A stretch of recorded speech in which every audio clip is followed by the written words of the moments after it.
Hi friends, అందరూ ఎలా ఉన్నారండి? Welcome to my channel. Friends, ఈరోజు నేను చూపించబోయే డిష్ ఏంటంటే కొత్తిమీర రైస్ అండి. ఫ్రెండ్స్, మనం 10 నిమిషాల్లో లంచ్ బాక్స్లోకి ప్రిపేర్ చేసేసుకోవచ్చండి. చాలా బాగుంటుందండి.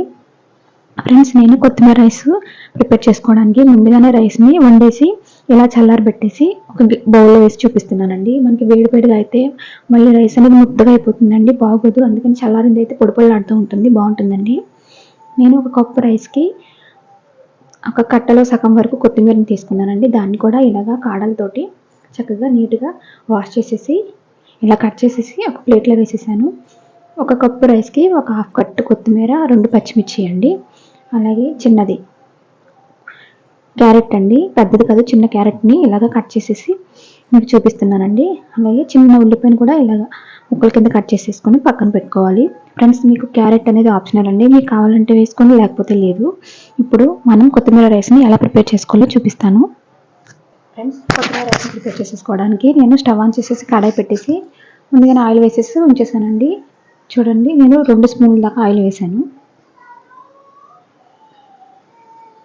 ఫ్రెండ్స్, చూడండి, ఆయిల్ వేడైన తర్వాత 3 లవంగాలు, చిన్న దాల్చిన చెక్క, 2 యాలకులు,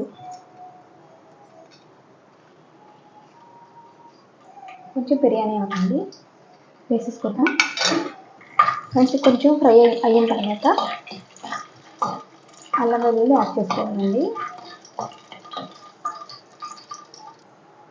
మసాలాలు కొంచెం ఫ్రై అయిన తర్వాత 1 స్పూను అల్లం వెల్లుల్లి పేస్ట్ వేసుకోవాలి.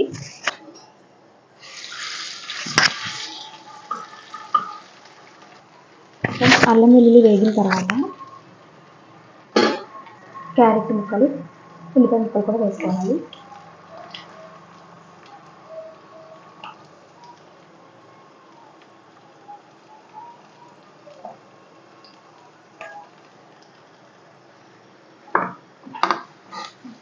క్యారెట్ వేగడానికి కొంచెం టైం పడుతుంది కదండి, మనం కొంచెం సాల్ట్ యాడ్ చేసుకున్నామంటే తొందరగా మగ్గిపోతుంది.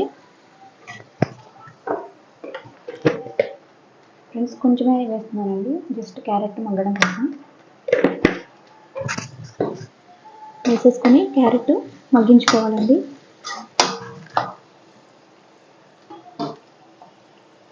ఫ్రెండ్స్, ఇప్పుడు ఒక మిక్సీ జార్ తీసుకొని అందులోకి మనం పక్కనగా పెట్టుకున్న కొత్తిమీరని అలాగే పచ్చిమిర్చి వేసుకోవాలి. వేసేసుకొని కొంచెం వాటర్ వేసుకొని వీటిని మెత్తగా పేస్ట్లా చేసుకోవాలండి. నేను చూపిస్తాను ఎలా చేసుకోవాలో. ఫ్రెండ్స్, చూడండి, మనకి ఈ విధంగా